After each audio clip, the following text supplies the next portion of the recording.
All right. What are your thoughts that you did say the return of the article of impeachment is allowed under the rules of court in the Senate, but no less than former Senate President Juan Ponce Enrile, who actually led an impeachment trial himself and was praised for his handling of leading an impeachment court, said the Senate should not have remanded the impeachment back to the House.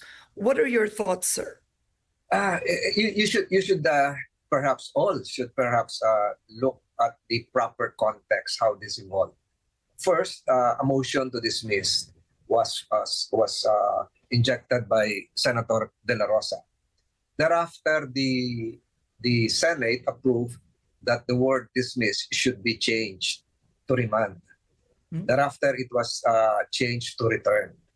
So physically, there was a return of the bills of impeachment or the articles of impeachment to the lower house. So it was not a remand.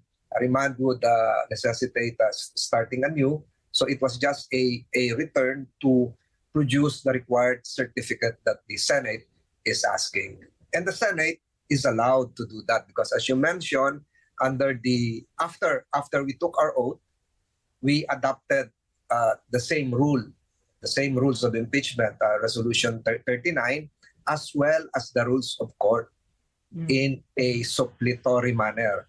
So the rules of court, as I mentioned in a previous interview, says something about the inherent powers of the court under Rule 135, Section 5. And one of those powers would be to amend and control its processes and orders to make them conformable to law and justice. And then the following Section 6 would say the following: any suitable process or mode of proceeding may be adopted which appears conformable to the spirit of the law and the rules. So what the Senate did, ang ginawa ng Senado, ay sang-ayon po sa probisyong ito.